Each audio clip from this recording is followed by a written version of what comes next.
You have a prepaid call. You will not be charged for this call. This call is from Pat Hoffman. an inmate at Airway Heights Correction Center. This call will be recorded and monitored. If you wish to block any future calls of this nature, dial 7 now. To accept this call, press 5 now. To decline this call, hang up. Thank you. Good morning, good afternoon. Hello, hello. Hey, Mr. Hoffman, I'm in the truck. I'm in the truck driving down the road, but it's always good to hear your voice. Yeah, just a minute. I gotta raise your volume here on my end. I can't hear you too well. Okay. Talk to me. All right. No, I was just saying I'm on the road and it's raining and I'm driving a truck, but it's always good to hear your voice. Bless you.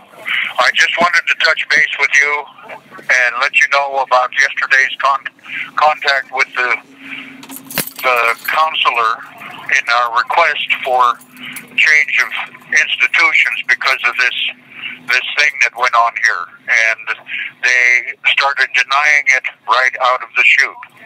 Now, a prudent individual that's with law enforcement and understanding that these things could happen would have investigated it and then come back to me with that later. Instead, she had the visit sergeant, or not the visit sergeant, but the unit sergeant in there with me and 2 other officers. This meeting did not take place in her office. For some reason, they've got it in their heads that I'm going to turn into something violent all of a sudden. Well, I got two questions. Have you been at Airway Heights for 32 years? You've been there the whole time? No. Okay. Sir. Okay. All right. I started out at Walla Walla, did 17 and a half years there, and got moved finally to Monroe by way of Clallam Bay, by way of the hole at Stafford Creek. We had to bring up a lawsuit for staff misconduct and threats of life. And these ones here are trying to say that none of that ever happened. Well, if they agree to a lawsuit to settle out of court, that's the same as a guilt finding, as far as I'm concerned. Mm-hmm. And I'm batting 1,000 against them, and they don't even know it. They don't even care. One of the problems that I'm seeing with all of this here is that back in Washington, D.C., we have the new appointee to the head of the Justice Department. And if you put him in an SS uniform, you would have somebody right out of 1938 Germany. Right. Aryan type that thinks he's superior to everyone on the planet. Right. Yep. Yeah. Yeah. I don't doubt that. When you said the guards all of a sudden are treating you as if you are going to turn into something violent, what I've noticed, it's a human behavior situation. I'm sure you've noticed it too. But if you pay anybody any amount of money to deal with a particular human behavior, all of a sudden they see that behavior everywhere. For instance, if you pay the FBI to find terrorists, even if there's no terrorists, they will create terrorists in order to find them, so they can continue to get a paycheck from Congress. So if these people are paid to deal with violent people in prison, all of a sudden you become a violent person in prison because they get paid to deal with that, and so they have to make you out to be a monster. Exactly. Yep. And that's why they started denying the other point that I was bringing up about the other individuals supporting 327 cubic inches that he claimed to have put at least 5 people in IMU through this group of individuals that he was connected with. Mm. Now, they interrupted that, and it's like they knew where I was going with it and wanted to act like what I had requested about safety for my wife, and safety for you, and safety for me, because I'm being transferred to a unit that's a single man cell, and don't have anybody else in the cell with me, so I don't have to worry about having problems with anybody else in my environment. What does IMU stand for? What does IMU stand for? IMU. Intensive Management Unit. And you go there when it's a jail within a prison. Yeah, it sounds when like, yeah. break one of their rules, that's where you spend time. And to and from the showers, to and from the yard is all done with handcuffs behind your back and a leash hooked to the handcuffs and 2 officers. Isn't that something? Wow. Yeah, I got you. And they were talking about moving you there. They were actually talking about moving you to an IMU? No. Oh, okay, good. I requested a move to Monroe. I know Monroe to be a decent place because I spent 8 years there and never got a write-up. Imagine that. All of a sudden, this nasty redskin went to Monroe and did 8.5 years there without any problems. In fact, I managed the tool department in the hobby shop there with 2 other life without inmates.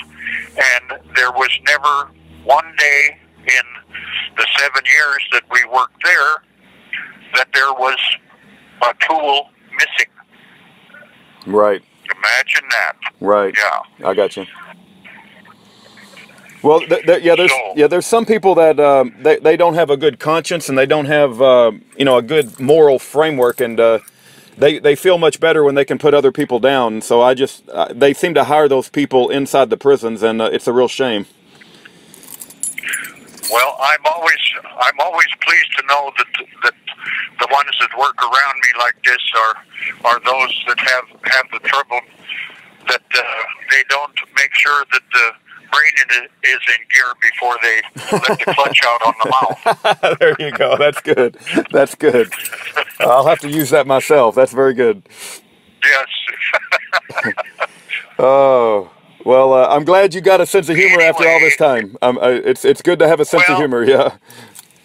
You can't be any other way. You've got to be able to laugh at it, or you cry all the time. And I can't. Yeah. I ain't got that much water in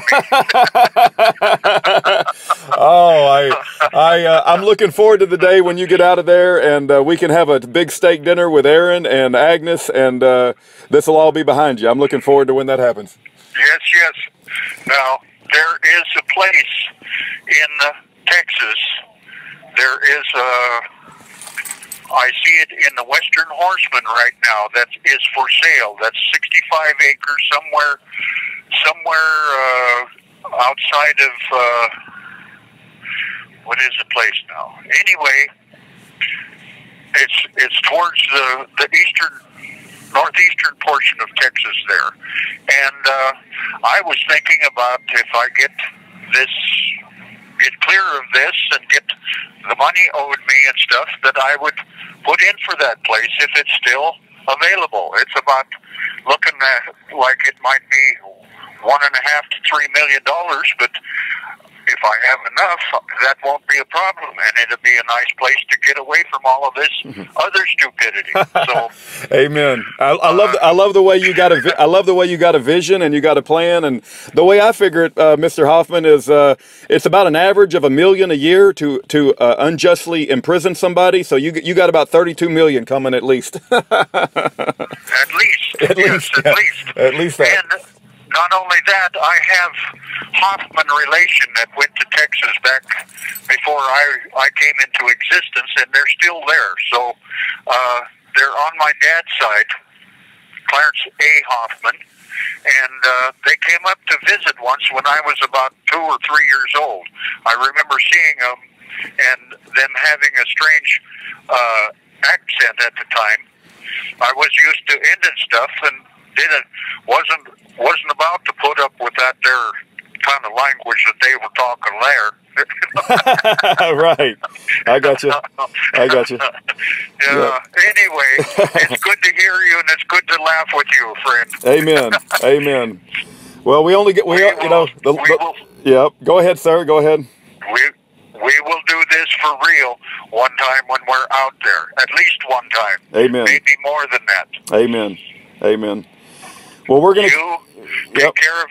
You take care of yourself and be watchful and understand that this thing with the gun being destroyed, I have a good handle on that now, and I've talked to somebody in here that was able to pull up with their records that they have in here on firearms and things of that sort. They were able to pull up a complete photograph of the weapon that I had. Okay. The firearm. All right. And I told them about the procedure and that we were looking at, and they said that's valid because the FBI have to document in triplicate those type of things. So it's somewhere that they destroyed it, because they would not put it on a reservation with the thought of burying it because somebody would dig it up. That always happens. Right. No matter how good you bury something like that on a place like that, it's going to turn up. Yep. What they had was this. They have a process of putting it into a metal eater that turns everything into little chunks of metal, and that's where it was destroyed. And they take the stuff from that, all of that destruction that day, and put it into a bag and send it to the whatever steel manufacturer will buy it up, and it goes wherever it goes after that. Yep. Now there's got to be a record of that, and there's nobody in between here and there anymore in that 32 years that's still in the same position. And if my attorney goes and asks for that under the Freedom of Information Act and asks between a certain date, say 1980 to 1987, all of that information has to be given. And I'm sure, as I stand here right now with the coffee cup in my hand, that there is a paperwork that has the serial number of that weapon being destroyed by the FBI.